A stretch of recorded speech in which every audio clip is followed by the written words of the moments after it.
አንድ አገልጋይ ሲገባ ግን የአገልጋይ አቀባበል ለማድረግ 6-7 ፓትሮል መሳሪያ ይዞ አገልጋዩ መሃል አድርጎ የሚደረገው አጀብ ይሄ ከኛ አስተምሮ ውጭ ነው። መታገድ ያለባቸው ካሉ ይታገዳሉ። በፍጹም ይህን ኮምፕሮማይዝ ማለት ማርሽ ባንድ ብቻ አይደለም ካላንደር ሁሉ ሊዘጋ ይችላል። በመጀመሪያ ደረጃ አንድ አገልጋይ ብላችሁ ንቀት በሚመስል መልኩ አገልጋዩን የምታነሱት ነገር አጀብ ብላችሁ ሁከት የምትፈጥሩ ሰዎች ምንም ውስጣችሁ ላይ ሳይኖር ባዶ ቀፎ ሆናችሁ ለመታጀብ ማሰብ በጣም የበዛ ሞኝነት ነው። እኔ የማምነው ከዚህ በኋላ ቪኤቶች ብቻ ሳይሆን በዚህ ዘመን የተፈጠረ ነገር ካለ ተጨምሮ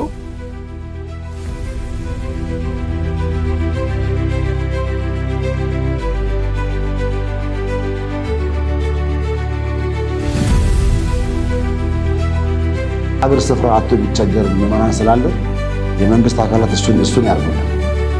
አንድ ነብይ በመኪናና በመሳሪያ ከሚያጅቡልን በጸሎት ቤት አጥቶ ቢቸገር በክራይ ቤት የሚሰቃይ ብዙ አገልጋይ አለ። የመቃብር ስፍራ አጥቶ ቢቸገር ብዙ ሕዝብ አለ። መንግስት እሱን ይስራል።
አንድ አገልጋይ ሲገባ ግን የአገልጋይ አቀባበል ለማድረግ 6-7 ፓትሮል መሳሪያ ይዞ አገልጋዩ መሃል አድርጎ የሚደረገው አጀብ ይሄ ከኛ አስተምሮ ውጭ ነው። አይፈቅድም። የኛ አስተምሮ ስለማይፈቅድ ይህንን ነገር እንዲያቆሙ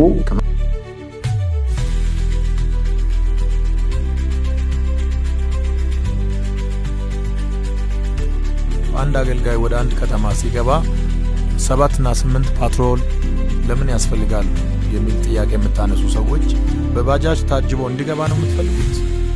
አጀብ ብላችሁ ሁከት የምትፈጥሩ ሰዎች ምንም ውስጣችሁ ላይ ሳይኖር ባዶ ቀፎ ሆናችሁ ለመታጀብ ማሰብ በጣም የበዛ ሞኝነት ነው።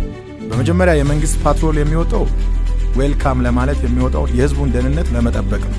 ይሄ የመንግስት ተቀዳሚ ኃላፊነት ነው። በመቀጠል ደግሞ አምላክ የላከው አገልጋይ ወደ ከተማ ሲገባ ዌልካም ለማለት ነው የሚወጣው። የክርስቶስ አምባሳደር ይመጣል ተብሎ ማርሽ ባንድ ብቻ አይደለም ካላንደር ሁሉ ሊዘጋ ይችላል።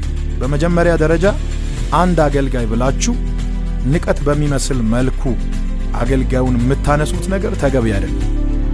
ይሄ አገልጋይ ሲንቀሳቀስ ተሸክሞ የሚዞረው አንድ ትልቅ መንግስት አለ።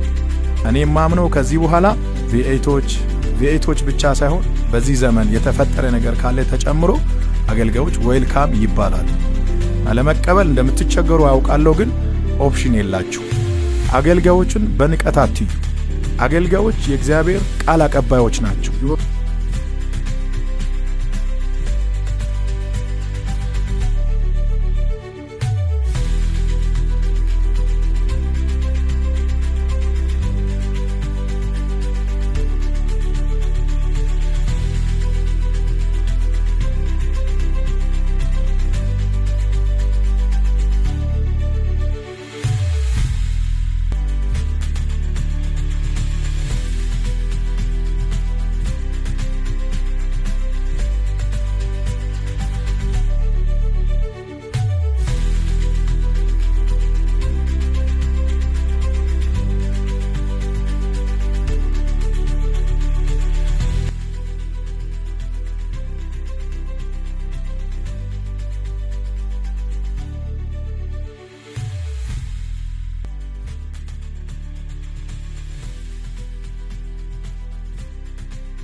ታጅቦ ወደ ከተማ የሚገባ ሁኔታ ይሄ የወንጌል አማኞች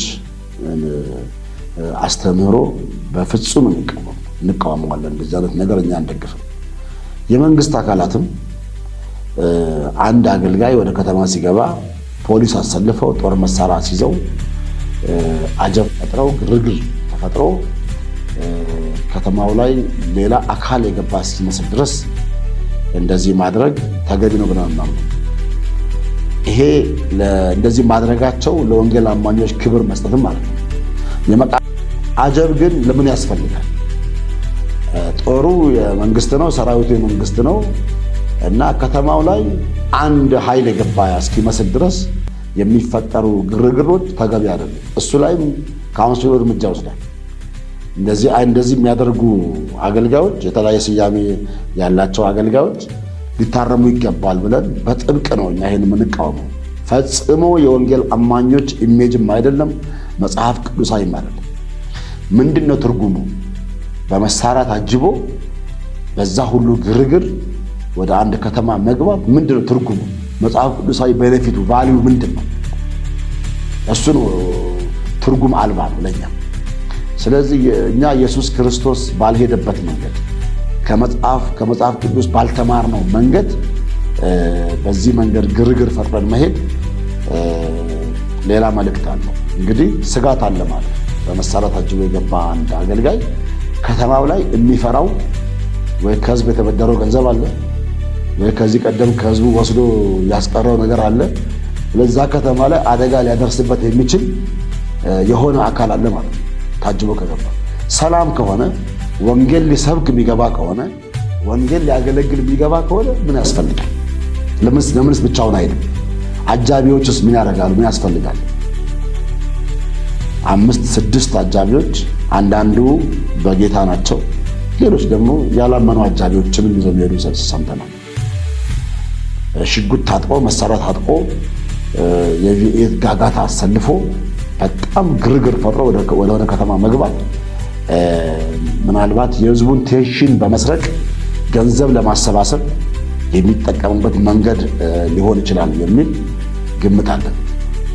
ስለዚህ እንደዚህ አይነት ነገሮችን ሁሉ አስመልክቶ በቅርቡ እንሰጣለን መግለጫ። መታገድ ያለባቸው ካሉ ይታገዳሉ። በፍጹም ይህን ኮምፕሮማይዝ አናደርግም።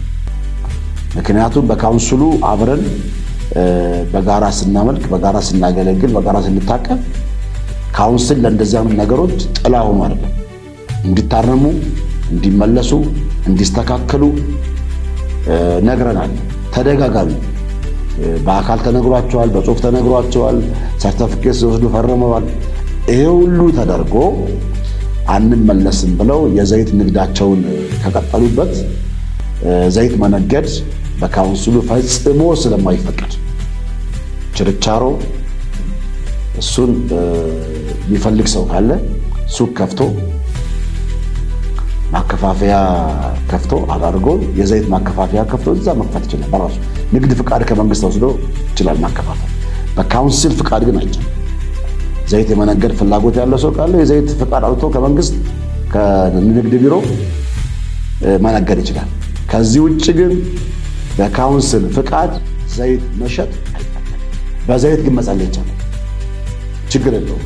መጽሐፍ ቅዱሳዊ ነው። ዘይት ቀብቶ መጸለይ ይችላል። እኛ እያልን ያለ ነው የ1 ሊትር ዘይት 1000 ቦታ ከፋፍሎ ብልቃጥ ላይ ፎቶ ለጥፈው በዚህ ከጸለይክ ትፈወሳለህ እያሉ ለሰዎች ማስተማር የስተት ትምህርት የስተት ልምምድ የሚባለው አንዱ ነውና ህዝቡ የእግዚአብሔርን ቃል እንዳይሰማ፣ ህዝቡ ወደ እግዚአብሔር እንዳይቀርብ፣ ህዝቡ ከእግዚአብሔር ጋር ጤናማ ነገር እንዳይኖረው የሚያደርጉ ናቸው። ለዚህ ነው ግርግሩንም የሚፈጠርበት ምክንያት አንዱ ይሄ ነውና በዚህ አጋጣሚ ለሁሉም ክልሎች የማስተላለፈው መልእክት እንደዚህ አይነት ጥሪ ሲደረግላቸው አጀብ መሳሪያ ይዞ ማጀብ ተገቢ አይደለም። ተገቢ ስላልሆነ ኦፊሻሊ ደብዳቤም ጽፈናል ለሁሉም ክልሎች።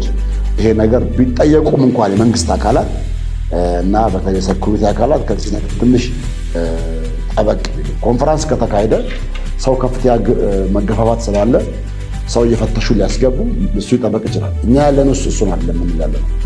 አንድ አገልጋይ ሲገባ ግን ለአገልጋዩ አቀባበል ለማድረግ 6-7 ፓትሮል መሳሪያ ይዞ አገልጋዩ መሃል አድርጎ የሚደረገው አጀብ ይሄ ከኛ አስተምሮ ውጭ ነው። አይፈቅድም። የኛ አስተምሮ ስለማይፈቅድ ይሄንን ነገር ሊያቆሙ ሲጠየቁም እነሱ ኖ እንዲሉ በዚህ አጋጣሚ ለነሱ መልእክት አስተላልፋለሁ።